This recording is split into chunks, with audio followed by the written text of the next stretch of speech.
Magandang araw po sa inyong lahat at sa mga giliw nating tagapakinig. Sa araw po na ito ay mapapakinggan po natin ang buhay ng isang batang mahilig magsinungaling. Si Alon na may 10 taong gulang na bata ay makakagawa ng isang pagkakamali. Muntik mapahamak ang kanyang lolo Magat dahil sa kasalanang yun. Dala ng bugso ng damdamin ay pinalaya siya ng matanda.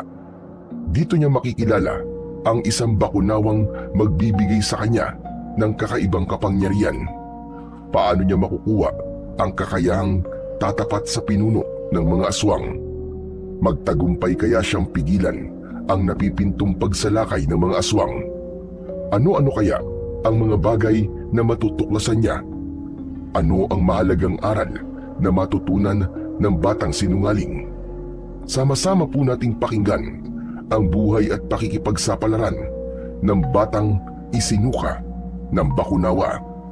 Ngunit bago po ang lahat mga idol, huwag po nating kalimutang mag-subscribe at i-hit ang notification bell sa aking YouTube channel na The Voice Addict at Apong Isak para sa mas marami pang makapigiliningang kwentong aswang at katatakutan mula sa mundo ng kababalaghan. Umpisahan na po natin ang kwento. Lolo, ano po nangyari? Bakit marami po ang nagkalat na damit natin sa labas ng bahay? Saka po, ang lagayan po ng damit natin nasa labas din po. Diyos ko, tinangay ng mga hayop na yun ang natitira kong ipon. Wala silang puso. Paano na? Ano ang gagawin ko? Hindi pa naman sa akin ang lahat ng yun. Bakit naman po nila tayo pagnanakawan, Lolo? Kasalanan mo dahil walang yakang bata ka. Pinalaki kita ng maayos, pero anong ginawa mo? Teka Lo, hindi ko po kayo maintindihan eh. Bakit po kayo nagagalit sa akin? Ano pong kasalanan ko sa inyo? Tinatanong mo pa? Halika nga rito bata ka. Mapapatay kita! Lolo, tama na po. Aray-aray, bitiwan niyo po ang tenga ko. Hindi ko po alam kung anong sinasabi niyo, Lolo. Anong hindi mo alam ang sinasabi ko? Kasalanan mo kung bakit tayo pinasok ng magnanakaw, Alon. Dahil ipinagkalat mo sa lahat na marami tayong pera. Ilang beses ko man sasabihin sa'yo na masama nagsisinungaling. Halika, doon ka sa labas matutulog. Aray-aray, tama na po, Lo. Nasasaktan na po ako. Lo, madilim na po sa labas. Gabi na po. Natatakot po ako. Huwag niyo po itong gawin sa akin. Natatakot ka ngayon dahil madilim. Pero sa kasalanang ginawa mo sa akin, hindi ka natatakot. Ano pang pambibili ko ng pagkain na ipapakain ko sa'yo? Wala na. Inubos din ang lahat ng perang inipon ko. Nangyari yon nang dahil sa kasinungalingan mong buwisit ka. Patawad po, Lolo. Hindi ko naman po alam na may magtatangka magnakaw po sa bahay natin eh. Hindi ko po talaga sinasadya, Lo. Patawad po. Anong hindi mo sinasadyang lintik ka? Matagal ka nang mahilig magsinungaling. Ugali mo na talaga yan. 3 beses sa 1 linggo kung magpatawag ang guro mo sa school dahil sa pagsisinungaling mo. Nakakahiya ka. Pinagsisisihan kong inalagaan pa kita. Kaya't lumayas ka sa pamamahay ko. Hindi kita kailangan dito. Lo, kung palalayasin niyo po kung saan po ako pupunta. Kayo lamang po ang pamilya ko. Wala akong pakialam kahit saan ka pa magpunta. Pagod na ako sa'yo. Ayoko na. Hindi na kita mapapatawad. Pinagtiisan ko ugali mo dahil mahal kita. Pero sumusobra ka na. Kaya diyan ka sa labas at kahit kailan, huwag ka nang babalik sa bahay na to. Diyan ka na. Lo, buksan niyo po ang pinto. Nakikiusap po ako. Lo, buksan niyo po to. 5 katok sa pinto ang ginawa ng may 10 taong gulang na batang si Alon habang dala ang kanyang bag dahil galing siya sa school. Umagos ang masaganang luha sa kanyang mga mata dahil kahit anong paliwanag ang gawin niya ay hindi siya pinapakinggan ng kanyang lolo. Idinikit niya ang kanyang tenga sa pinto ngunit wala na siyang naririnig na kaluskos mula sa loob ng kanilang bahay. Ngayon niya lang nakitang nagalit si Lolo Magat sa kanya dahil aminado naman siya na mali ang kanyang ginawa. Muli siyang sumigaw dahil umaasa siya na katulad ng dati ay muli siya nitong patatawarin. Ngunit matagal na siyang nakatayo sa labas ng pintuan. Hindi na talaga siya pinagbuksan ng matanda. Lolo, sige na po! Buksan niyo na po ang pinto! Patawarin niyo na po ako, Lo! Hindi ko na po ulitin! Kasabay ng malakas na pagsigaw ni Alon, ang pagguhit din ng kidlat sa kalangitan. Kasunod ng pagdagundong ng kulog sa paligid. Bumuhos ang malakas na ulan. Kaya wala na siyang nagawa kundi ang matulog sa labas ng kanilang bahay. Hindi niya kailangang umalis dahil naniniwala siyang patatawarin din siya ni Lolo Magat. Walang kinagis ng mga magulang si Alon. Tanging si Lolo Magat lang ang itinuring niyang pamilya. Iniiwasan din ng matanda na pag-usapan nila ang tungkol sa kanyang mga magulang, lalo na kung ito ay tungkol sa kanyang ina.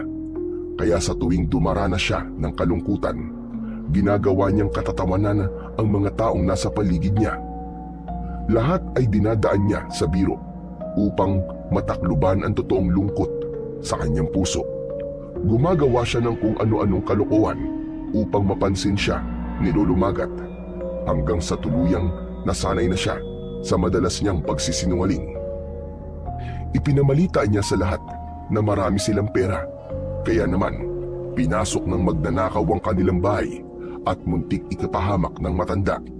Akala niya sapat ang bagay na yun na magmalaki siya sa iba upang hindi nila makita ang kanyang kakulangan. Gusto niyang isipin ng mga tao sa kanyang paligid na kahit wala siyang kinagis ng mga magulang, ay sagana naman sila sa lahat ng bagay.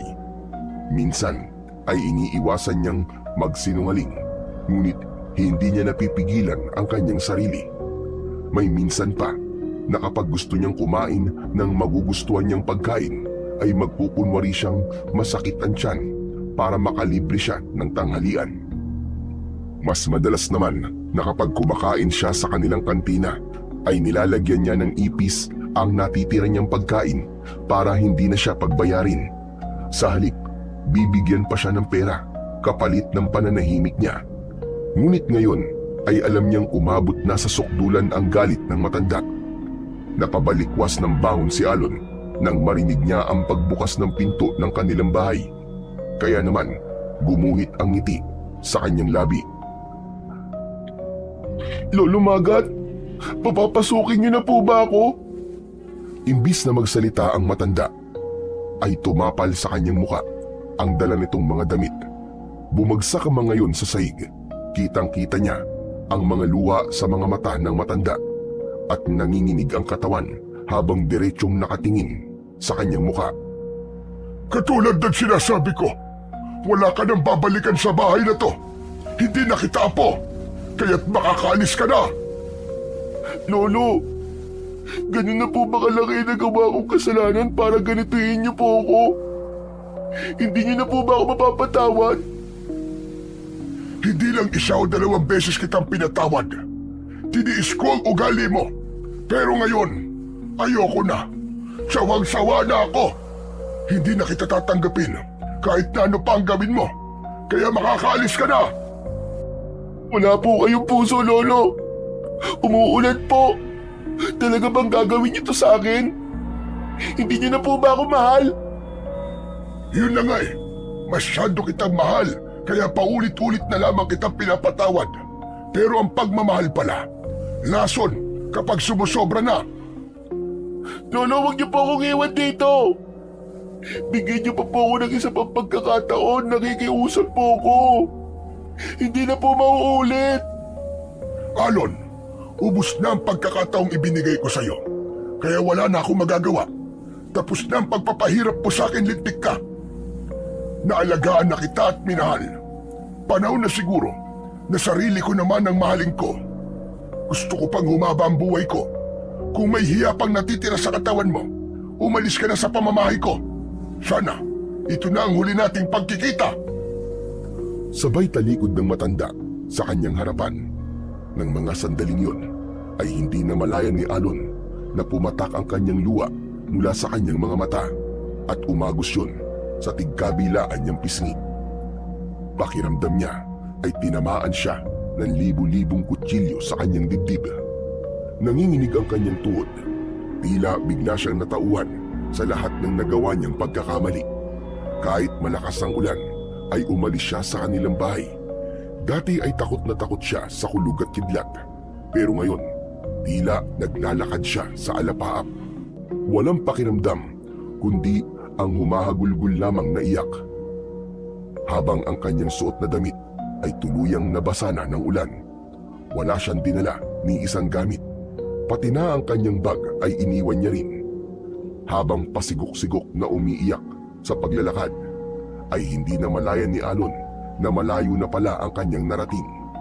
Kasabay ng malakas na ulan, habang hindi niya nakikita ang daan, napansin niyang nasa gitna na siya ng kagubatan. Ang maririnig lamang ay ang mga huni ng palaka at kulisap na kayang tumagal sa malakas na ulan. Patawarin niyo po ako, Lolo. Hindi ko po talaga akalain na mangyayari yun. Hindi ko po sinasadya. Pabulong na saad ni Alon sa kanyang sarili. Inilinga niya ang kanyang paningin sa paligid habang ang kanyang mga mata ay naniningkit dahil sa maapding pagtama ng malakas na ulan sa kanyang muka. Kahit matagal na silang naninirahan sa baryo ng Alimurog, ay ngayon lamang niya narating ang lugar na kinaroroonan niya ngayon. Bigla ang pagsalakay ng takot sa kanyang dibdib nang halos wala siyang makitang tao sa paligid. Kaya nang makita niya ang puno ng anahaw, ay nagpasalamat siya. Pansamantala ay meron siyang masisilungan. Naupo siya sa ugat sa bahaging walang tinik, saka nahiga sa ilalim nun. Hindi niya namalayan kung paano siyang nakatulog, basta't nagising na lamang siya sa malakas na pagsigaw ng isang lalaking humihingi ng tulong. Wala na ang ulan at tahimik na ang buong paligid, kaya naman napatingala siya sa langit dahil kalmado na ang gubat. Subalit nanlaki ang kanyang mga mata nang makita ang isang lalaki na tila ba lumulutang sa ere. Kinusot niya ang kanyang mga mata dahil inakala niyang baka namamalikmata lamang siya. Ngunit bigla siyang napatago sa ilalim ng puno nang makita ang isang kakaibang nilalang. Unti-unti nitong nilulunok ang lalaking sumisigaw habang lumilipad ito sa impapawid. Dala ng takot ay mabilis siyang tumakbo papalayo sa nilalang. Diyos ko! Tulungan niyo po ako! Tulungan niyo po ako, Panginoon!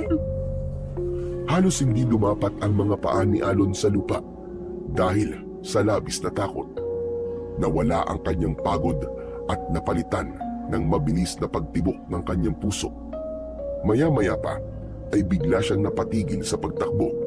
Tumambad sa kanyang paningin ang kinatatakutang dagat sa kanilang lugar. Hindi niya malaman ang kanyang gagawin. Mana sanang magtatago sa halaman si Alon nang magkaharap sila ng nilalang na nakita niya kanina. Isa itong higanting serpente o dragon na may bibig na kasinlaki ng lawa. May pulang dila, balbas, hasang at malaki ang mga mata na tila kasinlaki ng buwan. Higit na mas nakakatakot ang mga kuko at kaliskis nitong kulay asul na kumikislap sa liwanag ng buwan. Mas lalo pa itong lumapit at ngumisi habang titig na titig sa kanyang muka. Bumalot ang kilabot sa buo niyang katawan at nanginig ang kanyang tuhod na hindi makapagsalita. Lalo na, bigla niyang narinig ang boses ng halimaw habang ang katawan nito ay panayang pag-alon sa ere.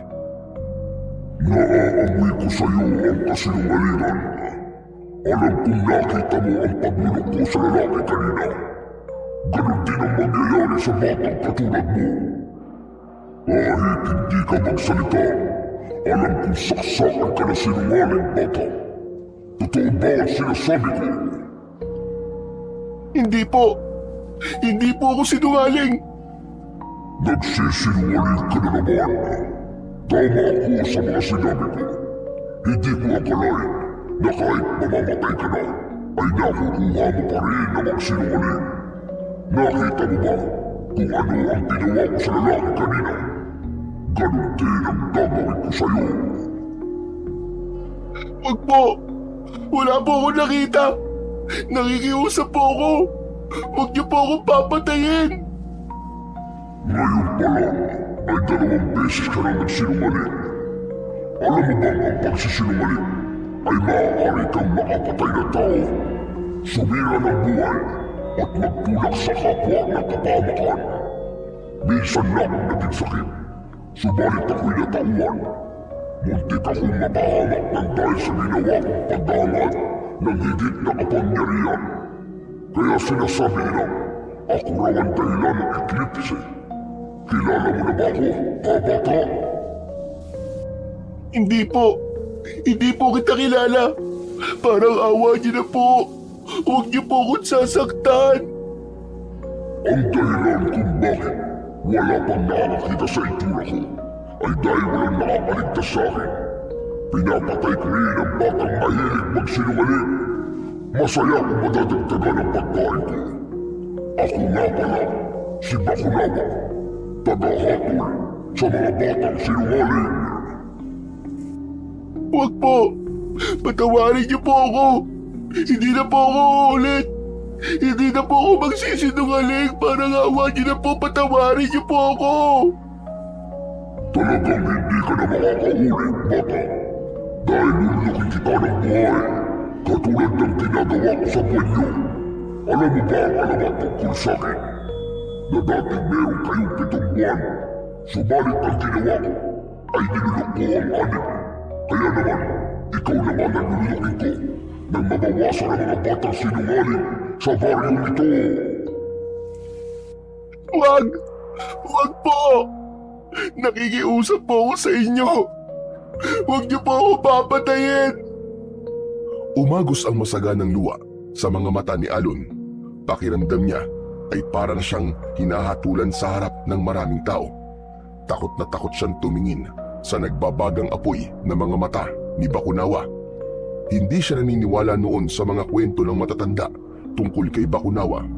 Ngunit nang makita niya ang itsura nito, ay masasabi niyang hindi na niya gugustuhin makita ang anyo nito. Hindi na nakagalaw si Alon nang biglang dumilim ang kanyang paligid.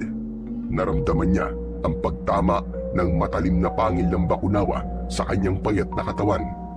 Nilunok na pala siya nito ng buo at naaamoy niya ang malansang singaw mula sa kinain nito. Wala siyang tigil sa pagsigaw sa loob ng katawan nito habang nakatungtong siya sa dila nito. Nagmamakaawa siyang umiiyak habang nakatukod ang kanyang 2 kamay sa ngalangalan nito. Palibasa ay maliit ang kanyang katawan, kaya nang nasa loob na siya ng bibig nito ay malaya pa rin siyang nakakagalaw. Bagamat kinakapos siya ng paghinga, ay mas pinili niyang sumigaw ng malakas na malakas. Tila nabingi siya sa sarili niyang boses habang nagmamakaawang pakawalan siya ng nilalang. Parang awa mo na! Isa pang pagkakataon! Hindi pa ako nakakahingi ng tawad kay lolo ko! Nakikiusap ako sa'yo, Bakunawa! Umagsak sa malambot na dila nito si Alon at kasunod ang pagragasa ng malapot na likido mula sa malaking lalamunan nito. Nang maintindihan ni Alon ang nangyayari, ay bigla siyang napasigaw. Nang itulak siya ng malakas na agos ng tubig mula sa tiyan ni Bakunawa. Kasama ang katawan ni Alon, bumagsak siya sa damuhan at nakainom ng konting likido mula sa suka ni Bakunawa. Hindi niya matiis ang mapait na lasa nito at naisuka niya rin palabas. Nangihinang napahandusay sa malapot na likido ang bata bago nagsalita si Bakunawa. Paano nangyari yun? Bakit naramdaman ko ang nakakasukang lasa ng iyong katawan? Siguro ay humawak ka sa katawan ng puro ng anak. Kontra sa amin ang amoy nila. Tama ba? O di kaya ay may dahilan kung bakit hindi ka tinanggap ng aking sikmura? Parang awa niyo na po, Bakunawa. Bigyan niyo pa po ako ng isang pang pagkakataon upang may tama po ang pagkakamaling nagawa ko. Isang pagkakataon lang po ang hinihingi ko. Nakikiusap po ako sa inyo. Kung ganoon, bukal sa loob mo ang paghingi ng tawad. Ngunit nakikita ko mahihirapan na silang maniwala sa'yo dahil palagi kang nagsisinungaling. Ang totoo ay isang ilusyon lamang ang nakita mo habang nilulunok ko ang lalaki kanina. Dahil gusto kong maunawaan mo na ang pagsisinungaling ay hindi mabuting ugali ng isang tao, kahit ng isang batang katulad mo.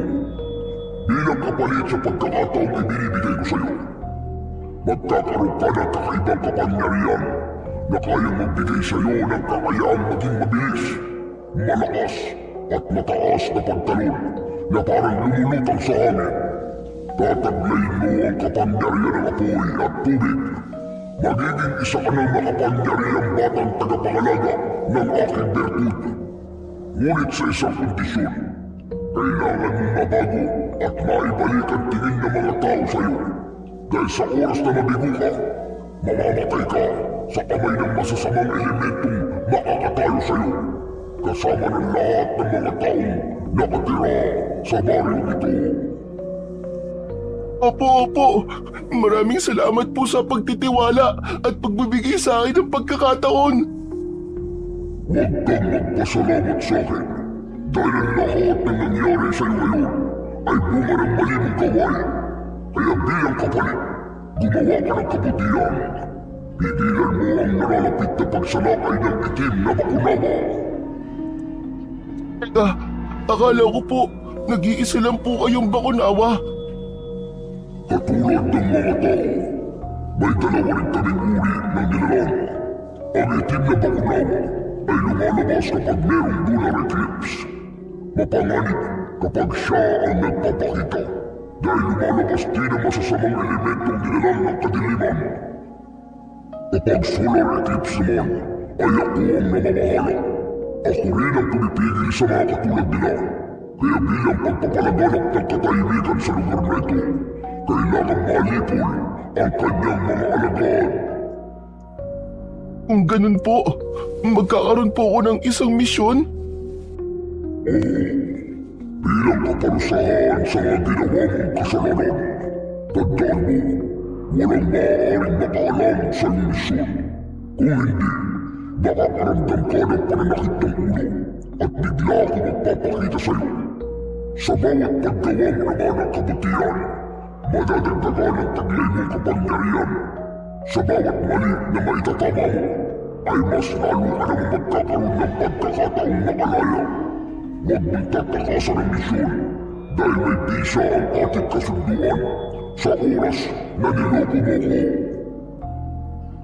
Pangako po, gagawin ko po ang lahat para magawa ko po ang misyon. Mula sa damuhan na kinauupuan ni Alon, ang lahat ng likidong kumalat sa lupa ay naipon hanggang sa maging isang bolang kristal na may kulay asul na liwanag. Lumutang yun sa ere at biglang lumipad papalapit sa kanyang noo. Biglang nawala ang malakas na liwanag at nagkaroon ng kulay ang kanyang mga mata. Naging kulay asul ang kanyang paningin at nakikita niya ang mga insektong lumilipad sa paligid. Paalam, aking bagong tagapangalaga.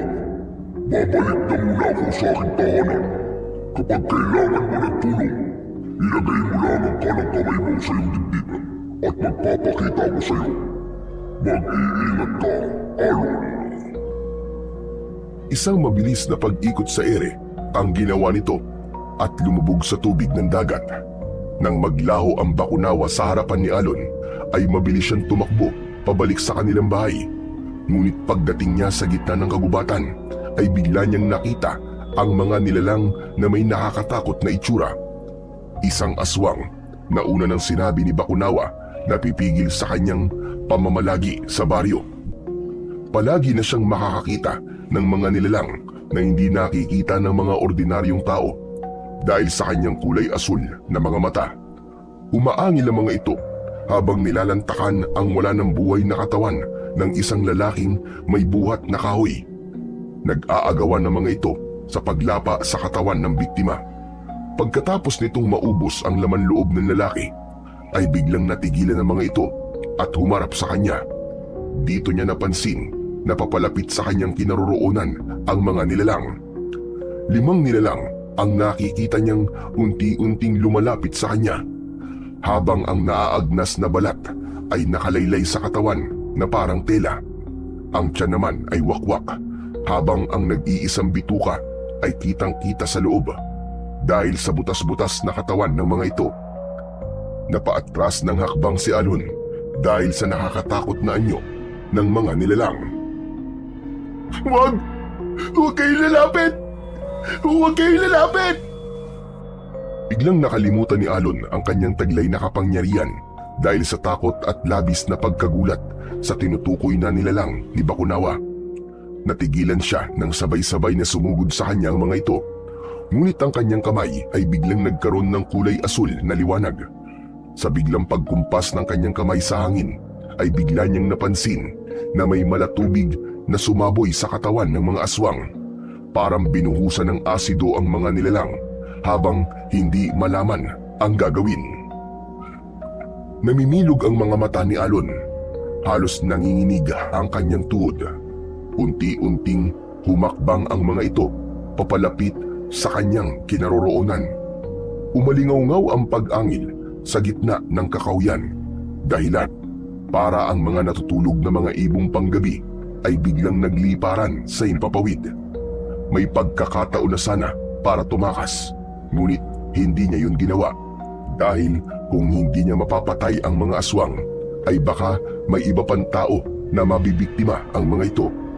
Dahil magkakasabay na umatake ang tatlong nilalang, ay hindi niya nagawang maiwasan ang pagtama ng kuko nito sa kanyang katawan. Nanginginig ang bibig ng nilalang nang sumubsob ito sa kanyang balikat. Ngunit ang nagliliwanag niyang kamay ay isinuntok niya sa mukha ng kalaban. Bumagsak ito ng pasadsad sa lupa at nagkikikisay na bumumula ang bibig hanggang sa tuluyang masunog. Dala ng matinding takot ng dalawang natitirang aswang ay kumaripas ang mga ito ng takbo, papalayo sa kanyang kinaroroonan. Ngunit bigla niyang naramdaman ang pag-angat ng kanyang paa sa lupa at ang mataas niyang pagtalon ay nagmistulang lumulutang sa hangin. Pagbagsak niya sa tapat ng mga ito ay bigla na lamang itong sumugod habang umaangil. Bawat pagwasiwas sa ere ng mahahaba nitong mga kuko ay mabilis niyang naiiwasan. Isang naglalagablab na kamao ang tumama sa katawan ng mga ito, tila mga papel na unti-unting nasusunog nang bumagsak ang mga ito sa lupa. Diyos ko, kung sa mga halimaw na to ay nararamdaman ko na ang takot, paano pa kaya sa pagharap ko sa itim na Bakunawa? Patawarin niyo po ako. Sisikapin ko po na magtagumpay sa misyong ibinigay niyo sa akin. Bakunawa! Pabulong na saad ni Alon sa kanyang sarili, saka naglakad pabalik sa bahay ng kanyang lolo Magat. Pagdating niya sa tapat ng kanilang bahay, ay nakasarado pa rin ang pintuan at ang kanyang mga damit ay nakakalat pa rin sa saig. Hindi siya aalis sa tabi ng matanda at kung kinakailangang suyuin niya ito ay gagawin niya. Ngunit nang makita niya ang isang babaeng nakasilip sa labas ng kanilang bakuran, dali-dali siyang nagtago sa likod ng puno at pinagmasdan ng babaeng tila kanina pa nakamasid. Madalas niyang nakikita ang babae na nakatayo sa labas ng kanilang bahay, kung minsan naman ay sa kantina ng kanilang eskwelahan, at ngayon naman ay muli niya itong nakita. Nakatalukbong ng tela sa ganung oras ng gabi. Bigla siyang kinabahan dahil naisip niyang baka isa ito sa mga nilalang na kailangan niyang patayin at nagpapanggap lang na tao kapag gustong lumapit sa kanilang bibiktimahin. Maya-maya pa ay humakbang na ito paalis sa tapat ng kanilang bahay nang bigla niya itong hinarangan sa daan. Umangat ito ng muka at bumukas ang pag-aalala sa anyo nito. Sino ka? Bakit po nasa tapat kayo ng bakuran namin? Siguro ikaw po yung nagnakaw ng pera namin o di kaya isa kang aswang. Nagkakamali ka, Alon. Napadaan lamang ako sa bahay niyo. Ikaw, bakit nasa labas ka pa? Hindi ba't gabi na? Huwag niyo pong ilayo ang usapan natin. Saka, paano niyo po ako nakilala? Dahil marami akong naririnig tungkol sa iyo. Tinatanong kita, sino po kayo at anong kailangan nyo? Hindi po ako naniniwalang napadaan lamang kayo. Kanina ko pa po kayo tinitignan. Pero yun talaga ang totoo. Ako nga pala si Mara. May gusto lamang akong itanong kay Tatay Magat tungkol sa bahay niyo. Ano po ang tungkol sa bahay namin? Ibinebenta na po ba niya sa inyo? Pero palagi ko rin kayong nakikitang nakatambay sa eskwelahan namin. Ah, yun ba? Doon kasi nag-aaral ang anak ko. Saka yung kantina ay sa akin. Ako nagmamay-ari nun. Ay, ganun po ba? Pasensya na po. Akala ko po kasi aswang kayong nagpapanggap na tao eh. Aswang? Nako, hindi totoo ang aswang. Totoo po. Sa katunayan po nakita ko po habang pauwi ako rito.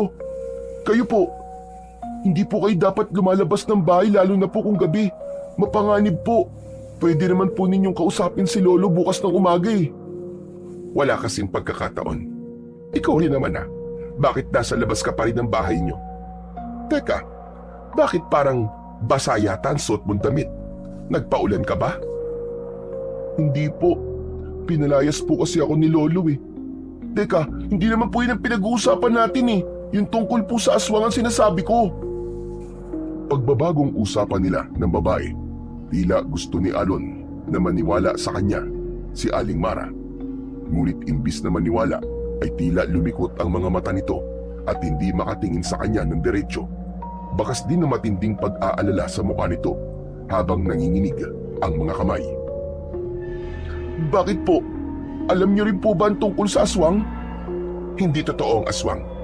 Sige na, hindi na ako magtatagal. Kailangan ko nang umalis. Magpalit ka na kagad ng damit at palipasin mo ang galit ng lolo mo para hindi ka na niya palayasin. Napapakamot na lamang sa ulo si Alon nang mahabol niya ng tingin ang nagmamadaling babae. Halos magpaekis-ekis ang paa nito sa daan dahil sa pagmamadali. Napansin din niya na parang bigla itong umiwas nang sabihin niyang may aswang. Natakot niya siguro ang babae kahit sinasabi nitong hindi totoo ang aswang.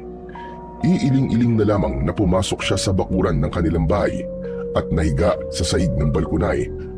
Hindi siya nagpalit ng damit dahil agad na siyang nakatulog. Kaya naman kinabukasan ay narinig niya ang paglangit-ngit ng sahig kasunod ang yabag ng paa ni Lolo Magat. Napabalikwas siya ng bangon. Naramdaman niya na parang mabigat ang kanyang pakiramdam. Kinapa niya ang kanyang ulo. Nahawakan niya ang nakatapal na dahon ng Maria o Artemisa. May benta yun ng panyo.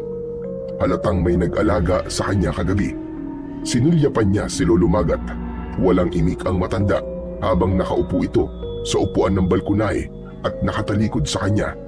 Sa tabi nito ay merong isang tasang kape. Nilapitan niya ito at nagsalita. Sabi ko na nga po at hindi niyo po ako matitiis, Lolo eh. Hindi ito nagsalita. Sa halip ay uminom ng isang lagok ng kape sa baso nito. Alam ko pong mahirap po akong patawarin dahil paulit-ulit po akong nagkakamali at nagsisinungaling sa inyo. Pero Lo, bukal po sa loob ko ang paghingi ng tawad sa inyo kagabi. Lo, kagabi po, nakakita po ako ng isang bakunawa. Akala ko po katapusan ko na nang lunukin ako ng nilalang na yun. Pero bigla po niya akong isinuka. Binigyan niya po ako ng isa pang pagkakataon para itama po na gawa kong pagkakamali. Nagulat si Alon sa biglang pagtayo ni Lolo Magat. Sinalubong ni Alon ng tingin ang nakakatakot na mata ng matanda. Bakas sa mukha nito ang tinitimping galit. Kaya naman napaatras siya dahil sa pag-aalala. Lo, nagsasabi po ako ng totoo. Huwag niyo naman po akong tignan ng ganyan. Ginamot kita kagabi dahil nagsasalita ka ng tulog at mataas ang lagnat. Hindi kita matiis, kaya paulit-ulit ka nagsisinungaling. Nagagalit ako sa sarili ko dahil kahit na anong gawin ko, hindi kita matiis. Tapos ngayon nagsisimula ka na naman na magsinungaling. Lo, totoo po ang sinasabi ko. Sinabi po ng bakunawa na malapit na pong bumalik ang kampo ng kadiliman at papaslangin po tayong lahat. Tumigil ka! Matagal nang walang bakunawa sa lugar na to. Gagawa ka na naman ng kwento para pag-usapan ka na naman ng mga tao. Hindi niyo po ba napansin na basa po ang damit ko kagabi dahil nanggaling po ako sa kakawian? Kitang-kita ko po ang mga nilalang na pumatay sa lalaking may dala ng kahoy na panggatong. Ang mga aswang po na may naaagnas na katawan, sila po ang nakita kong pumatay sa lalaki. Paano pa ako maniniwala sa'yo? Matagal nang tapos ang kwento tungkol sa mga aswang na malanig. May lagnat ka kagabi at hindi mo naramdaman lumabas ka ng bahay. Itigil mo na to. Ang nakita mo kagabi ay ilusyon mo lang. Nagdideliryo ka dahil sa taas ng lagnat mo. Kasalanan ko po kung bakit hindi niyo ako pinaniniwalaan. Pero totoo po, totoong may aswang na amalanig. Mabuti naman at alam mo kung ano ang kasalanan mo. Ang tungkol sa kapangyarihang ibinigay ng bakunawa sa isang tao. Aba, ang may karapatan lamang nun ay ang mabubuting bata. Hindi katulad mo na ubod ng sinungaling. Nangyari po yun dahil bukal po sa loob kong paghingi ng tawad. Binigyan po ko ni Bakunawa ng pagkakataon para mabuhay at itama po nagawa kong pagkakamali. Biglang naalala ni Alon ang tungkol kay Aling Mara. Alam niyang nagsisinungaling din sa kanya ang matanda. Kaya kailangan niyang gawin yun para mapaniwala niya si Lolo Magat na totoo ang mga sinasabi niya. Ay no, kagabi po nakita ko po si Aling Mara. Malinaw ko po nakita ang mukha ng babae nagpunta rito habang nakatingin po sa pintuan ng bahay natin. Balak daw po niya kayong kausapin tungkol po sa bahay. At siya po ang makakapagpatunay na nasa labas ako ng mga oras na yon. Kaya po ako nilagnat dahil nabasa po ako ng ulan. Kayo rin naman po, Lolo eh. Nagsisinungaling din po kayo sa akin.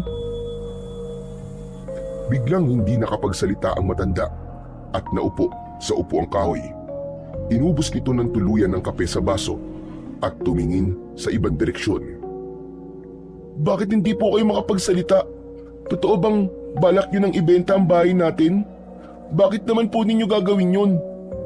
Dahil sa'yo, iniiwas kita sa mga tao dahil sa pagiging sinungaling mo.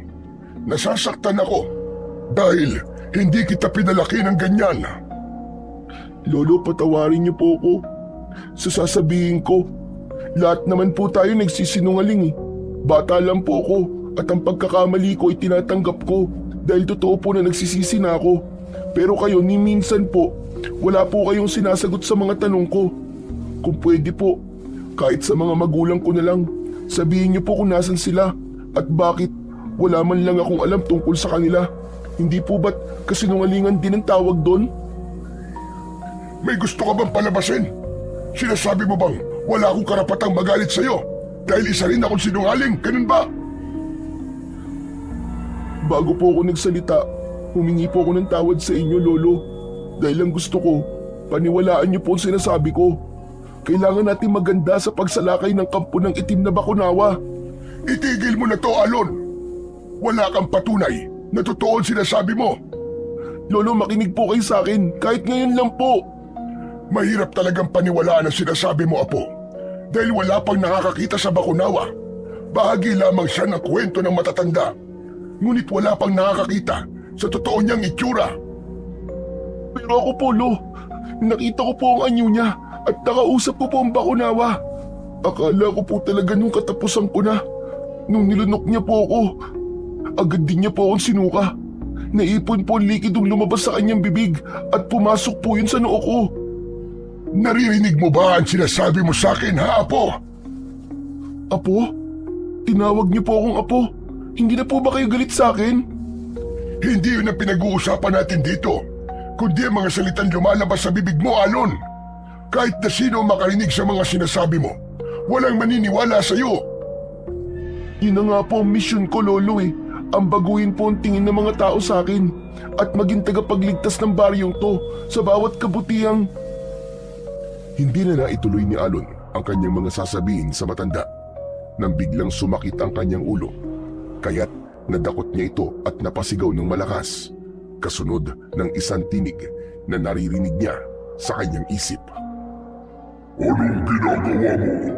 Hindi mo maaaring ipagsabi sa kanila ang tungkol sa misyon mo dahil sasakit ang ulo mo hanggang sa mawalang ka ng malay.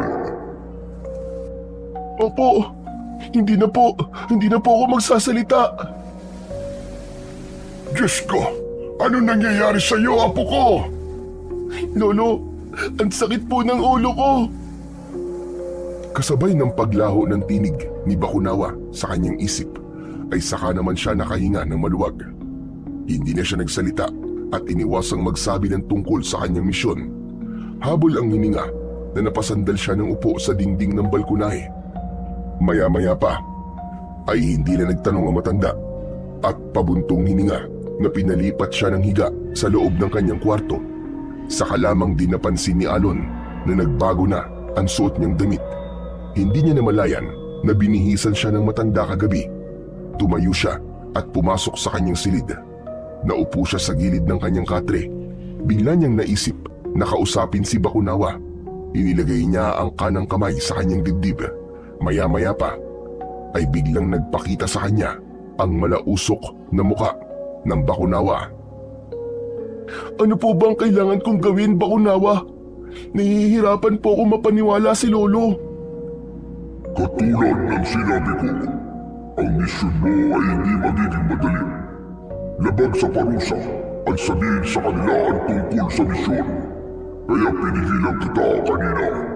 Ang mga aswang na makakalaban mo, magsisimula na silang magbulo sa baryo niyo. At mas hahaba ang oras ng gabi kaysa sa umaga na hindi naman mahahalata ng mga tao. Ngunit isa yung pagsisimula ng banta sa buhay ng mga taong nakatira sa baryo ito. Tungkulin mo na pangalagaan ang lahat ng mga tao rito. Mabilis na naglaho si Bakunawa, kasabay naman ng pagpasok ng matanda sa loob ng kanyang kwarto. Dala ang isang basong tubig at biogesic para sa kanya. Maalaga si Lolo Magat, lalo na kapag may sakit siya. Kaya sobra siya nasaktan nang magalit ito sa kanya. Oh, heto! Uminom ka muna ng gamot para mawala kagad ang lagnat mo. Ano bang ginawa mo at nagkasakit ka? Naulanan po kasi ako kagabi, Lolo. Sana naman po maniwala kayo. Totoo po ang nakita kong aswang kagabi, Lo. May amalanhig po sa baryo natin. Gusto ko man paniwalaan ang sinasabi mo, ngunit hindi ko magawa. Palagi kang nagsisinungaling at hindi ko alam kung nagsasabi ka ba ng totoo. Gusto niyo po bang ilarawan ko pa po sa inyo ang kanilang mga itsura? Naagnas po ang kanilang katawan at butas-butas po ang kanilang laman na tila ba mga patay na muling nabuhay. Ang kanilang mga balat po ay nakalaylay na akala ko po ay damit nila. Mabaho po ang singaw ng kanilang katawan na tila nabubulok po. Ang lalaki po na pinatay nila kagabi ay pinagtulungan po nilang kainin.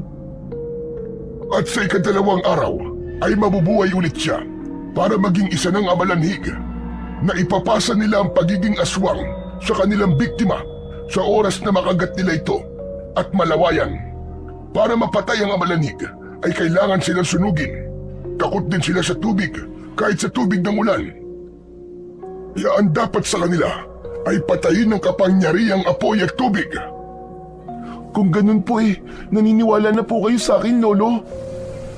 Alam kong nakuha mo lang ang sinasabi mong paglalarawan sa anyo ng aswang ay dahil madalas kang nakikinig ng kwento ko. Maniniwala lamang ako kapag ako mismo ang nakakita. Kaya sige na, inumin mo na lang muna ang gamot mo at huwag muna natin pag-usapan ang tungkol sa mga aswang na amalanig. Kailangan ko pagtapusin ang mga bilao ko para may maibenta ako mamaya. Tao po. Tao po. Nagkatinginan ang dalawang maglolo nang marinig nila ang boses ng isang babae. Nagmumulayon sa labas ng kanilang bahay. Ako na ang lalabas, Apo. Magpahinga ka na muna dyan at ako na lang ang haharap sa kanya. Kaboses po niya yung babaeng bumisita rito kagabi, Lo. Ibibenta na po ba niyo ang bahay natin? Basta ako nang bahala rito. Huwag kang lalabas ng kwarto mo. Sige na, lalabas na ako. Hindi na nagsalita si Alon nang mabilis na lumabas ang kanyang lolo. Nang lumapat ang pinto sa pagsara, saka naman niya itinuloy ang pag-inom sa gamot. Mula sa kanyang kinaroroonan ay dinig naman niya ang pag-uusap ni Lolo Magat at Aling Mara. Anong ginagawa mo rito, Mara? Hindi ba't sinabi ko sa iyong huwag mo akong pupuntahan dito sa bahay? Gusto ko lang naman pong kumustahin ang bahay Balita ko po, ninakaw ang pera nyo. Tumigil ka! Sige na, makakaalis ka na. Kung sinasabi mong bibili ng bahay na to, nagkakamali ka. Hindi ko to ibinibenta. Hindi po ba talaga kayo marunong makinig? Umalis na po kayo rito dahil binili ko na ang bahay na to. Lumipat kayo ng bahay nyo. Doon kayo sa malayong lugar. Basta wag po dito. Hindi mo ako madidiktahan. Akin ang bahay na to at wala kang karapatang palayasin kami dito ng apo ko. Kaya makakaalis ka na. Kung hindi, mapipilitan akong lumapit sa asawa mong si Biner. Humagit na ang katahimikan sa pagitan ng dalawang taong nagtatalo sa labas ng kanyang silid. Alam ni Lolo Magat na maririnig niya ang usapan ng mga ito, kaya sinadya nitong iparinig sa kanya na ayaw nitong ibenta ang bahay. Nagtataka lamang siya sa kanyang narinig dahil ayon kay Aling Mara ay pag-aari nito ang bahay na tinutuluyan nila. Bakit kaya nasabi ng babae niya na binili niya na ang bahay namin? Hindi kaya matagal nang naibenta ni Lolo Magat ang bahay na to? Diyos ko, wag naman sana. Nagulat na lamang si Alon nang marinig ang sinabi ni Aling Mara na may himig ng pagbabanta. Kung hindi kayo makikinig sa sinasabi ko, mapipilitan po kung paalisin kayo ng sapilitan sa bahay ko. Sige, gawin mo. Tutal diyan ka naman magaling. Basta't hindi ako aalis sa bahay na to. Kaya kung wala ka ng ibang sasabihin, makakaalis ka na. At hindi na ako makikipag-usap sa'yo kahit na kailan. Mabuti pa nga. Hintayin na lamang po ninyo kung ano ang gagawin ko. Napakasama mo. Wala kang puso. Hindi ako magtataka kung bakit miserable ang buhay mo. Hindi mo man lang naisip na mahihirapan din ang apo ko. Wala po akong pakialam sa apo nyo. Sa bahay nyo ako nag-aalala. At kapag naiisip ko nandito pa rin kayo, mas lalo ako naiinis. Dahil hanggang ngayon, nandito pa rin kayo. Isang mabigat na yabag ng mga paa ang narinig ni Alon papalayo sa kanyang kwarto. Kasunod ng pagsara ng pintuan sa kabilang silid, dinig na dinig niya ang mahinang paghikbi ng matanda. Nagtataka siyang labis ang pag-iyak ng kanyang lolo. Tila may bumabaon na kutsilyo sa kanyang puso dahil sa sakit. Wala siyang magawa para bawasan ang bigat na dinadala ng kanyang lolo. Ngayon ay naiintindihan na niya kung bakit gano'n na lamang ang galit nito nang mawala ang iniipon nitong pera sa alkansya. Hindi kaya naibenta na ni lolo to at kaya siya nag-iipon ay para matubos ang bahay sa babaeng yun. Pero bakit kaya? Parang may kakaiba. Parang may iba pang dahilan. Pabulong na tanong ni Alon sa kanyang sarili habang tuluyan nang nahiga sa kanyang katre. Dahil masama ang kanyang pakiramdam ay agad siyang nakatulog. Pagkalipas ng ilang oras ay napabalikwas ng higa si Alon nang marinig ang boses ng taong bayan sa labas ng kanilang bahay. Nangingibabaw ang boses ni Kapitan habang tinatawag ang pangalan ni Lolo Magat. Kaya naman, dala ng kanyang pag-aalala, ay napilitan siyang bumaba ng kanyang katre at sinilip ang mga taong nagkakagulo sa labas ng kanilang bahay. Hinarap ito ng matanda habang dahan-dahan sa paglalakad. Ano na naman ba ang dahilan, Kapitan? Bakit kayo napasugod dito? Sinabi ni Kapitan na kung maaari raw ay ilabas ng matanda si Alon at kung hindi raw ilalabas ang apo nito ay mapipilitan ang taong bayan na pasukin ang loob ng kanilang bahay. Ayon pa nga sa mga tanod na kasama nito, si Alon daw ang nagpakalat ng balita tungkol sa aswang na amalanig. Sinabi raw yun ni Aling Mara. Ano ka mo? Mga aswang? Ay may pambihira naman kayo, Kapitan. Walang sinasabi ang apo ko tungkol dyan. Natutulog siya at mataas ang lagnat, kaya nagkakamali kayo ng pandinig. Ngunit ipinagpilitan ni Kapitan na pinatotohanan daw yun ni Aling Mara. Nakita raw nito si Alon at sinabing may aswang sa kanilang lugar. Galit na galit ang mga tao sa pagsisinungaling na naman daw ng apo nito. Kaya naman, hindi na nakatiis si Alon. Lumabas siya ng kanyang silid at hinarap ang mga tao. Bakas sa muka ni Lolo Magat ang pag-aalala nang makita siyang humarap kay Kapitan. Hindi ba't sinabi ko sa loob ka lang at huwag kang lalabas? Bakit ba't tigas ng ulo mo? Ako nang bahala rito, sige na! Pumasok ka na sa loob ng bahay! Pasensya na po kayo, Lolo. Pero kailangan po nilang malaman na totoo ang mga aswang na malanig. Sumigaw ang matandang lalaki sa likod ni Kapitan. Ang dapat daw kay Alon ay parusahan dahil sa pagpapakalat ng maling impormasyong walang sapat na batayan. Ang dapat daw sa kanya ay palayasin at itaboy sa malayong lugar. Sinabi rin daw ni Aling Mara na paalisin na sila sa kanilang bahay. Nakikiusap po ako. Bakit ba ayaw niyo pong maniwala? Ang walang hiyang babaeng yun, itinuloy pa rin niya ang bantang palalayasin niya tayo at ginamit pa niyang dahilan ang pagiging sinungaling mo, Apo. Muling umalingaw-ngaw ang sigawan ng mga tao hanggang sa bigla na lamang binato ng tsinelas si Alon. Tinamaan siya sa kanyang muka, kaya naman mabilis na humarang si Lolo Magat at hinarap nito si Kapitan. Huwag niyong sasaktan ang apo ko. Kung hindi, matitikman niyo ang galit ko. Dapat alam mo, Kapitan, ang ginagawa mo. Kapag gaganap ka sa tungkulin mo, pwede ko kayong isumbong sa kinauukulan kung kinakailangan. Ngunit palaban si Kapitan at sinabi nitong wala itong pakialam kahit magsumbong si Lolo Magat sa mga pulis. Ang mahalaga raw ay mapaalis na sila sa baryo dahil hindi nito kailangan ang sinungaling na batang kagaya ni Alon.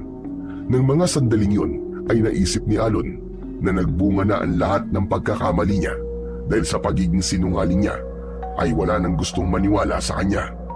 Paano niya na maililigtas ang mga ito sa kapahamakan kung hindi naman siya pinaniniwalaan? Nagkamali po ako. Hindi po dapat ako nagsinungaling sa inyo at nagbiro. Subalit ang sinasabi ko po ngayon ay totoo na. Nalalapit na po ang paglitaw ng itim na bakunawa at uubusin po niya ang lahat ng mga tao rito. Kasabay din ang pagdagsa ng mga aswang na amalanig. Hindi na po tayo ligtas sa lugar na to, kaya manatili lang po tayo sa bahay kahit pagsapit lamang po ng gabi. Imbis na maniwala ay nagtawanan pa ang mga ito at sinabi sa matanda na nasisiraan na raw ng ulo si Alon. Para na siyang nawawalan ng pag-asa na maitama niya ang lahat ng nagawa niyang pagkakamali. Nagip ng kanyang mga mata ang pagdating ng isang babae, si Aling Mara, na nakatanaw sa labas ng bakuran habang pinapanood sila kung paano silang pagtawanan ng mga tao. Nakuyom ni Alon ang kanyang palad dahil sa ginawa sa kanila ni Aling Mara, pero biglang dumating ang lalaking matikas ang pangangatawan. Madilim ang anyo nitong nakatingin sa nakatalikod na si Aling Mara. Malalaki ang hakbang ng paa ng lalaki na mayroong suot na kulay itim na salaming pang mata. Bigla itong hinablot ang kamay ng babae. Kitang-kita niya ang panginginig sa kamay ng babae nang makita nito ang lalaki at kulang na lamang ay kalad ka rin ito papalayo sa lugar na yun. Dahil sa kapangyarihan ni Alon, malinaw niyang nakikita at naririnig ang usapan ng dalawa. Maging ang malalaking pasa at latay sa likod ng babae ay nalantad din sa kanyang paningin. Bumundol ang kaba sa kanyang dibdib dahil kahit bata pa siya ay alam niyang biktima si Aling Mara ng pambubugbog ng malupit nitong asawa. Tila nakita rin yun ni Lolo Magat kaya't hindi napansin ni Alon ang batong tatama sa kanyang muka. Mabuti na lang at nagawa niya yung masalo habang ang kanyang paningin ay nakatingin pa rin sa direksyong umaabanting sasakyan. Hanggang sa tuluyang makalayo ang kotseng sinakyan ng mag-asawa bago niya binalingan ang mga tao na natulala sa kanyang ginawa. Bigla niyang naalala na baka nakikita rin ng mga ito ang malakas na liwanag na bumabalot sa kanyang kamao at mga mata. Binitiwan niya ang bato at muling nagpaliwanag. Tama na po! Hindi niyo po ako dapat saktan. Ayaw po namin ng gulo. Kung ayaw niyo po maniwala, ay hindi ko po kayo pipilitin. Dahil sa mga narinig ng mga tao, ay nagpasya ang mga ito na umalis na lang at iwanan ang maglolo sa labas ng bahay. Ngunit sinabi ni Kapitan na hindi raw ito titigil hanggat hindi sila napapaalis. Kaya naman, nag-aalalang lumapit sa kanya si Lolo Magat. Bago nagsalita, ay humugot muna ito ng malalim na buntong hininga. Malungkot ang kanyang mukhang napatingin siya sa matanda. Nakita mo na ba, Apo? Nakita mo na ba ang bunga ng labis sa pagsisinungaling? Wala nang naniniwala sa'yo. Pati po ba kayo, Lo? Hindi na rin po kayo naniniwala sa akin? Ay nako, Apo. Masisisi mo ba ako kung bakit nahihirapan ako maniwala sa'yo? Bakit po, Lo? Ako lang po ba ang sinungaling sa baryong to? Inamin ko naman po ang pagkakamali ko. Kaya hindi ko po lubos maisip kung bakit kailangan nila akong palayasin. Dalawang uri ang pagsisinungaling, Apo. Paglilihim para sa ikabubuti ng lahat at pagtatago sa katotohanan dahil yun ang nararapat. Ano man ang kainatnan, naniniwala akong magiging maayos din ang lahat ng ito. Totoo po ang sinasabi ko, Lo. Malapit na po maganap ang sinasabi ng gabay kong bakunawa.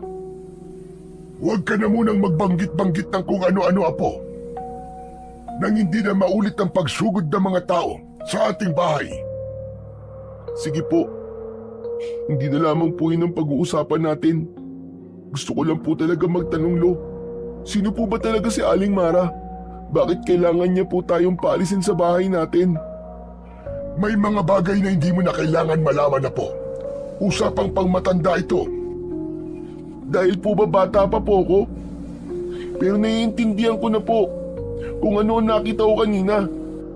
Hindi po ba't nakita niyo rin kung anong ginawa ng lalaking yun kay Aling Mara? Malinaw ko rin pong nakita na pasapaw nasa katawan niya. Paano mo nakita, Apo? Sinabi ko naman po sa inyo na may kapangyarihan po ako.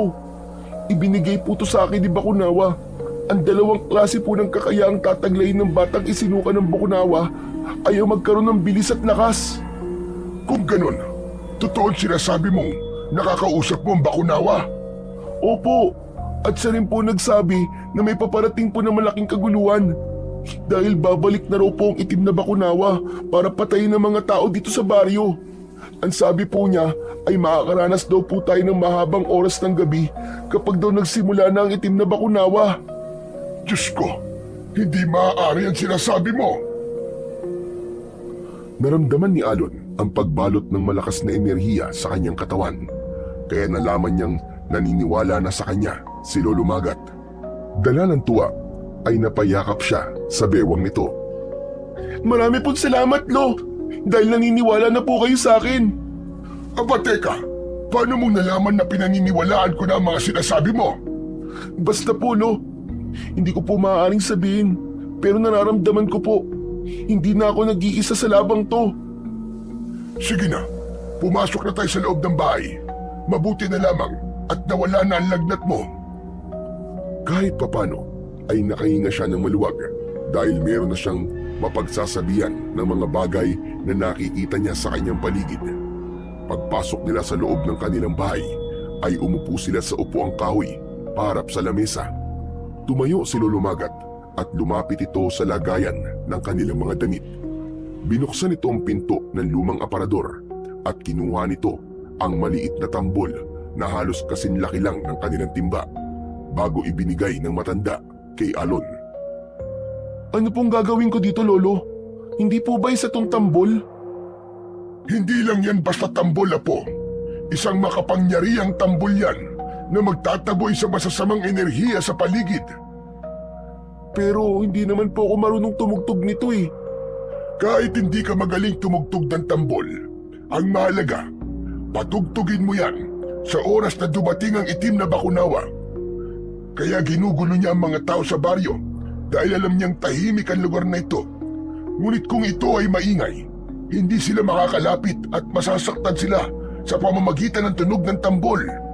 Mas maganda kung mas marami ang magpapatugtog. Pinagmasdang mabuti ni Alon ang kulay lupa na tambol at 2 stick na magbibigay buhay sa instrumentong ibinigay sa kanya. Pagkatapos nilang mag-usap ni Lolo Magat, ay nagpaalam na rin ang matanda na kailangan itong magluto ng kanilang hapunan. Nang mga sandaling yon ay malapit ng dumilim, kaya nagpasya si Alon na magpahangin muna sa labas ng kanilang balkonay. Subalit hindi pa man siya natatagalan sa kanyang pagkakaupo ay natanaw niya ang lalaking nakasuot ng kulay itim na salamin. May dalawa itong kasamang mga lalaki na nagpaiwan sa labas ng bakuran malapit sa kotse na pag-aari ng lalaki. Napatayo si Alon at pinagmasdan ang anyo nito. Hindi ito ngumiti at tila kung sino na basta na lamang sinuri ang kanilang bahay hanggang tumingin ito sa gilid ng kanilang tahanan. Hindi na siya nakatiis kaya agad niya itong tinanong. Manong, ano po ang kailangan nyo? Ang sabi ng asawa ko, kaya palagi siya nandito, ay dahil bahay niya raw ito. Nabili na raw niya ito sa matanda. Totoo ba yun? Ano po? Pero wala po akong alam sa sinasabi nyo eh. Bahay po namin to. Wala ka pang alam. Kaya tawagin mo ang matanda na siyang nakakaalam na dapat niyang isagot sa akin. Bilisan mo, dahil marami pa akong gagawin. Brusko at istriktong utos ng lalaki sa kanya. Malakas siyang sumigaw para tawagin ang kanyang lolo. Maya-maya pa ay narinig nila ang yabag ng paa ni Lolo Magat. Ilang saglit lamang ay lumabas ang matanda at nagtanong kay Alon kung bakit ito tinatawag. Kasi po lolo, si ano po eh. Ako ang asawa ni Mara. Gusto ko lang malaman kung totoo bang nabili na niya ang bahay na to. Apo, pumasok ka na muna sa loob. May pag-uusapan lang kami ni Biner. Sandali, huwag mong papasukin ang bata. Kasi sabi niya kanina, wala raw siyang alam tungkol sa bentahan ng bahay. Pera ko ang ginamit ni Mara. Kaya siguro naman, may karapatan ako magtanong. At may karapatan din ang batang yan na marinig ang pag-uusap natin. Mag-uusap tayo, pero hindi dapat marinig ng bata. Ganun ba? Hindi ba't galit kayo sa mga sinungaling? Ang totoo, matagal na kitang pinamamanmanan sa mga tauhan ko. Hindi na ako nakatiis sa mabagal na proseso ng mga inupahan ko. Kaya gumastos pa ako ng pera para lamang magnakaw sa bahay niyo. May gusto lang akong malaman. Nagkataon naman na ang apo mo ipinamamalitang marami kayong pera. Kaya naisip kong baka nanggaling pa yun sa pera ng asawa ko na galing naman sa akin. Kung totoong binili niya na ang lupa, nasaan ang kasunduan? Tila tumigil ang oras ng mga sandaling yun dahil hindi nakapagsalita si Lolo Magat habang nakatingin ito sa lalaking nakilala lamang niya sa pangalang Biner. Nagtataka si Alon sa mga ikinikilos ng mga tao sa paligid niya, ngunit isa lang ang alam niya. Nagsisinungaling din sa kanya si Lolo Magat. Hindi nito sinabing matagal na nitong ibinenta ang bahay. Mas lalo siyang nag-alala nang maramdaman niya ang kakaibang takot na bumalot sa kanyang dibdib. Habang pinagmamasdan ang lalaking nasa harapan nila, hindi siya makagalaw sa kanyang kinatatayuan. Ipinagdasal na lamang niya na sana ay hindi totoo ang kanyang mga narinig. Lolo, totoo po bang ibinenta niyo na po ang bahay kay Aling Mara? Apo ko, saglit lang at huwag ka munang sumabay. Aba, may naaamoy akong samaan ng loob dito ah. Tumigil ka! Ano ba talaga ang kailangan mo? Pumunta ka lang ba rito para manggulo? Huwag kang magalit sa akin, tanda. Alalahanin mo na bahay ko rin to. Kung totoong binili to ng asawa ko, bakit hindi mo maibigay sa akin ang kasunduan? Wala kaming kasunduan! Ang ibig bang sabihin, niloloko ko ng asawa ko? Madalas ko siyang nakikita sa lugar na to, kaya naisip ko na baka gusto lamang niyang makita ang bahay na to. Walang ibig sabihin ang pagpunta ni Mara sa bahay ko. Nag-usap na kami, kaya huwag ka na makialam. Paano kung hindi makikialam? Asawa at pera ko ang sangkot dito. Magsasalita pa sana ang lalaki nang mula sa bukas ng tarangkahan ay nagmamadaling pumasok ang babaeng nakabalot ng tela ang muka. Napaunat sa pagkakatayo si Alon dahil sa bisa ng kanyang kapangyarihan ay nakita niya sa likod ng tela ang pasa at putok na labi ng babae. Indikasyong nagtamo ito ng matinding pambubugbog mula kay Mang Biner. Tila may kung anong malakas na puwersa ang bumalot sa kanyang katawan na parang gusto niyang bigyan ng leksyon ang asawang nambubugbog ng babae. Nanginginig ang kamay ni Alon dahil sa galit. Kahit hindi niya kadugo si Aling Mara, bigla siyang nakaramdam ng awa at masakit sa kanyang dibdib ang nakikitang takot sa mga mata ng ginang. Vener, tama na, umuwi na tayo. Huwag mo silang guluhin. Wala silang kasalanan. Nakita ni Alon, nanginginig ang kamay ni Aling Mara habang nakahawak sa braso ni Mang Biner. Nahagip din ng kanyang paningin ang pagbaon ng kuko ng lalaki sa kamay ng babae. Kaya naman, napapangiwi ito sa sakit. Pinagmasdan din ni Alon kung nakita ni Lolo Magat ang pasimpleng pananakit ng lalaki sa babae. Nalaman niyang maging ito ay nanginginig din sa galit. Alam mo naman, Mara, kung ano ang pinakaayaw ko sa lahat. Ayoko nang niloloko ko. Halos manlaki ang mga mata ni Alon nang biglang dakutin ni Mang Biner ang buhok ni Aling Mara at itiningala sa langit, habang ang pisngi ng lalaki ay idinikit sa pisngi ng asawa. Halata ang gigil at galit sa pagsasalita ni Mang Biner. Napalapit sa kanyang tabi si Lolo Magat at tinakluban ang mga mata ni Alon. Subalit inalis niya ang palad ng matanda at nilapitan niya ang dalawang bisita. Bitiwan niyo po si Aling Mara. Bakit niyo po sinasaktan ng asawa niyo? Ano sabi mo? Hindi ka ba magagalit kapag nalaman mong ang asawang pinagkakatiwalaan mo ay matagal ka na palang niloloko? Alam mo ba kung paano ako magalit, ha? Huwag mong idamay ang bata. Walang hiya ka. Dito ka pa dumayo para ipakita ang pananakit mo sa asawa mo. Isa kang inutil na lalaki. Kanino akong dadayo? Dito nga ako'y tinuro ng mga tauhan ko. Dito raw madalas nakikita ang babaeng to. Kasabay ng pananakit ni Mang Biner kay Aling Mara ang pagtulak nito sa babae. Kaya naman, bumagsak ito sa lupa habang umiiyak. Natanggal ang telang nakabalot sa mukha nito hanggang sa balikat. Nakita ni Alon ang kalupitang dinanas ng babae sa kamay ni Mang Biner dahil nalantad ang luma at bagong mga pasa sa balat nito. Gusto mo bang malaman kung anong ginagawa ko sa mga sinungaling, ha, bata? Nagsimulang lumakas ang boses ni Mang Biner. Dumagsa ang maraming tao para makiisyoso sa kanila. Subalit ang mahalaga kay Alon ay kung paano niya maililigtas ang babae. Napuno ng sigawan at iyakan nang makita ang pagbubugbog ni Mang Biner kay Aling Mara. Halos mamilipit sa sakit ang babae habang yakap ang tinamaang sikmura mula sa sipa ng lalaki. Nang akma ng sisipain ulit nito ang nakahigang si Aling Mara, ay malakidlat na kumilos si Alon at nasalo niya ang paa na tatama sana sa babae. Nang gawin niya ang bagay na yun, tila tumigil ang oras nang biglang nanahimik ang mga tao sa paligid. Malakas niyang naitulak ang paa ni Mang Biner. Kasunod ang paglapit ng dalawang lalaki na nasa labas ng kanilang bakuran para tanungin ng kanilang amo kung ayos lang ito. Hindi ko akalain na malakas ka palang bata ka. Alon po ang pangalan ko, hindi bata. Sumusobra na kayo. Masyado kayo malupit kay Aling Mara. Alon, hindi ka na dapat nakialam. Sasaktan ka nila. Hindi po ako natatakot na saktan nila. Kesa naman po panoorin kayong sinasaktan ng asawa niyo. Kung ayaw na po niya sa inyo, dapat ibalik na lamang po kayo sa mga magulang niyo. Hindi alam ni Alon kung bakit napatingin si Aling Mara sa gawi ng natitigilan na si Lolo Magat. Saka lamang nagmamadali ang matanda na lumapit sa kanilang kinaroroonan at inalalayan nitong tumayo si Aling Mara. Diyos ko, ayos ka lang ba, Mara? Masakit po ang katawan ko, Tatay Magat. Parang gusto ko po munang magpahinga. Ilayo niyo po muna ako kay Biner. Teka, sandali lang. Saan niyo dadali ng asawa ko?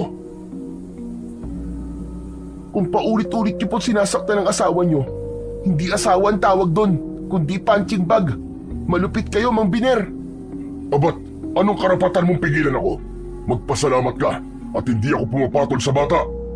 Bakit po? Natatakot po ba kayo matalo ng batang katulad ko? Apo ko, tama na yan. Maraming tao. Baka iba ang isipin nila. Halika, Mara. Hindi ka sasama sa matandang yan. Huwag mong sabihing nagbago na ang gusto mo sa isang lalaki. Baka naman may relasyon kayo na matandang yan. Wala kaming relasyon, hayop ka. Sadyang demonyo ka lang. Kaya dapat ilayo sa'yo si Mara. Hindi ka tao. Ano? Anong sabi mo, tanda? Nagulat si Alon nang biglang sumugod si Mang Biner at itinulak siya nito. Sabay hiklas sa kamay ni Aling Mara mula sa pagkakakapit nito sa braso ng matanda. Sa lakas ng pagkakahila ay muntik pang matumba si Lolo Magat. Samantalang si Alon naman ay naramdaman ang mga kamay ng dalawang lalaking tauhan ni Mang Biner. Nakahawak ang mga ito sa tigkabilaan niyang braso. Nararamdaman din niya na pinipigilan siyang lumapit sa matanda. Kaya naman, ubod lakas niyang tinungtungan ang paa ng mga ito. Napayuko ang dalawa dahil sa sakit. Subalit sinalubong naman niya ito ng kanyang kamao na tumama sa muka ng mga ito. Sa lakas ng pagkakatama ng kanyang suntok ay bumagsak ang mga ito ng pasadsad sa lupa. Saka siya lumapit sa kinaroroonan ni Mang Biner na patuloy na hinihila si Aling Mara papalayo kay Lolo Magat. Malakas niyang hinawakan ng kamay ng lalaki at halos umangat ang paa nito sa bigla niyang pagiklas sa kamay ni Mang Biner. Bumagsak ito sa lupa habang galit na galit at muling bumangon. Hindi nito nagustuhan ang pangingialam ni Alon sa ginagawa nito. Lintik kang bata ka! Humanda ka sa akin! Saktong pagsugod ng lalaki sa kinatatayuan ni Alon, mataas siyang tumalon sa ere para maabot ang muka ni Mang Biner ng kanyang sipa. Sa una ay hindi ito natinag, ngunit nang sundan niya ng dalawang suntok ni Alon sa mukha nito, bumagsak ito ng pasadsad sa lupa. Marami ang nagulat sa lakas at bilis na ipinakita ni Alon. Nang tumingin siya sa mga tao, ay nakita niya ang pagbakas ng pagtataka sa mukha ng mga ito. Kasunod ang pag-ugong ng bulungan. Nang mapahiya si Mang Biner, mabilis itong tumayo at dinuro ulit sa mukha si Alon. Pagsisisihan niyong ginawa niyong ito. Lalo ka na, Mara. Umuwi ka sa bahay. At ikaw, bata, pagsisisihan mo ito ng malaki. Mabigat ang yabag ng paa na naglakad ito papalayo sa kanilang bahay, habang ang mga tao naman ay hindi umaalis sa kanilang kinatatayuan. Kaya naman, nagkaroon ng pagkakataon si Alon na sabihing may banta ng aswang sa paligid. Akala niya maniniwala na ang mga tao sa kanya dahil ipinakita niya ang kanyang lakas. Ngunit halata ang pagkadismaya sa mga mukha ng mga ito. Sabay tawanan pagkatapos ay tumalikod. Naramdaman ni Alon ang malakas na enerhiya sa kanyang katawan na parabang nadagdagan ng kanyang lakas dahil siguro yun sa kabutihang ginawa niya kay Aling Mara. Sandali lang po! Huwag po muna kayong umalis! Maniwala po kayo, totoo po sinasabi ko! Mamayang gabi po, iwasan niyo po muna lumabas ng bahay. Maglagay po kayo ng mga pangontra sa labas ng pintuan niyo at maganda po ng mga pampaingay. Habang nagsasalita si Alon, ay patuloy lamang sa paglalakad ng mga tao. Ni hindi nilingon o pinakinggan ang babalang sinasabi niya.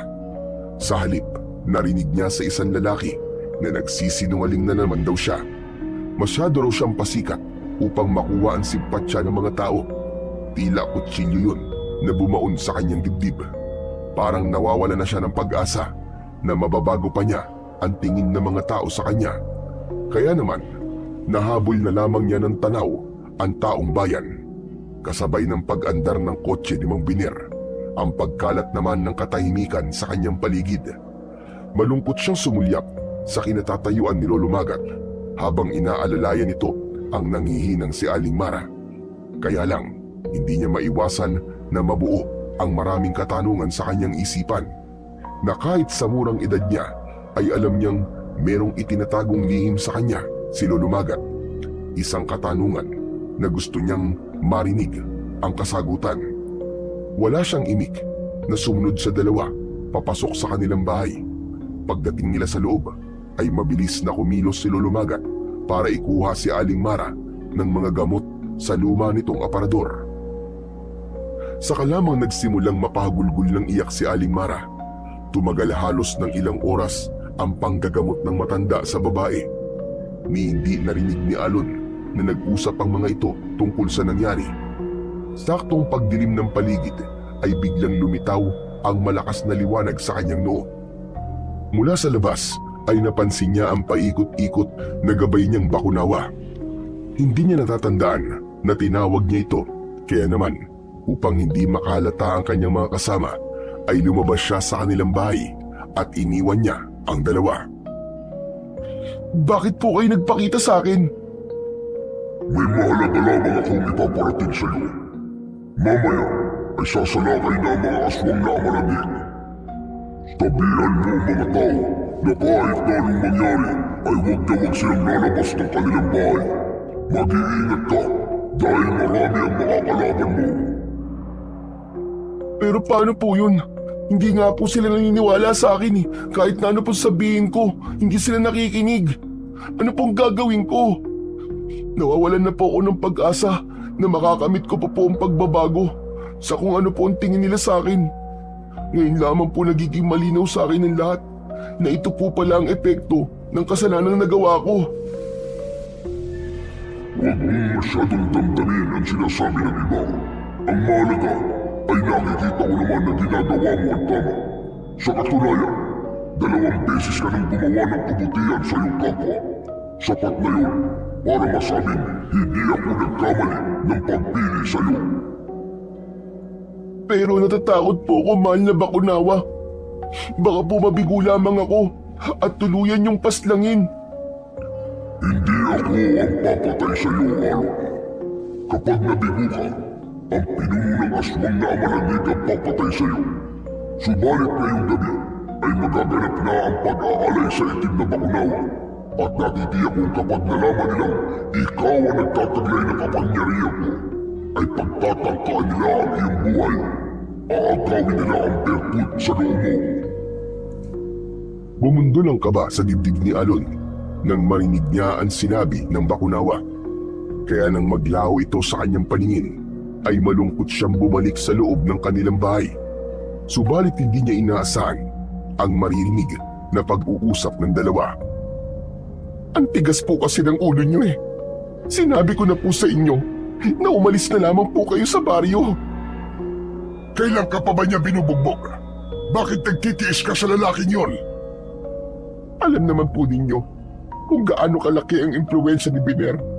Kung nalayasan ko po siya, saan naman po ako pupunta? Sa malayo, yung kahit na anong gawin niya ay hindi ka niya mahahanap. Bakit hindi ka magtago sa probinsya ng nanay mo? Imposible po yun, Tatay Magat. Alam naman po ninyo na hindi siya titigil hanggat hindi niya ako nahahanap.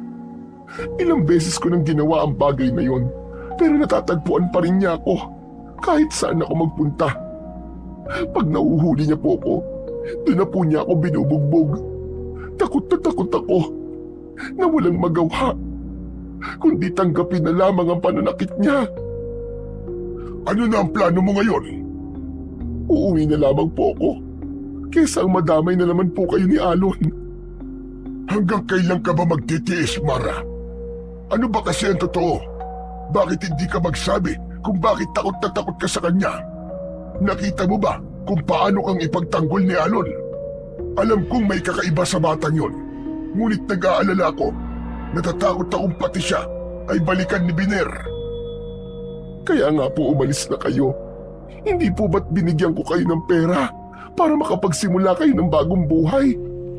Lumayo kayo sa amin kaya nakikiusap po ko. Bukas na bukas din, umalis na kayo. Pero merong nagnakaw sa perang yon at nalaman ko na kagagawan pala to ni Biner. Ang pagkakamali lang, nagsinungaling si Alon sa mga kapitbahay niya. Kaya mas lalo na ginala ang asawa mo na ibinigay mo sa akin ang perang yon. Kung aalis kami, paano ka naman? Hindi na nakatiis si Alon. Agad siyang pumasok sa bahay. Kaya naman, tumigil ang mga ito sa pag-uusap. Dumistansya ang dalawa sa bawat isa. Bumundol ang kaba sa kanyang dibdib dahil sa pagtataka. Batay sa palitan ng mga ito ng pag-uusap, para bang matagal na itong magkakilala. Akma na sanang magtatanong si Alon nang biglang may humawak sa manggas na kanyang suot. Nagulat siya sa nakitang naaagnas na kamay na nakadakot sa kanyang damit. Ganon din ang paglabas ng dilaw na uod sa mga nabubulok nitong laman. Walang kasing baho na parang masusuka siya sa tindi ng amoy. Halos manlaki ang mga mata ni Alon nang hindi niya inaasahan na sasalakay sa kanilang bahay ang mga aswang na amalanig. Napapaawang ang kanyang bibig nang makita ang pagsilip ng nilalang na may naaagnas din na muka. Mapula ang mga mata nito habang nakangiti.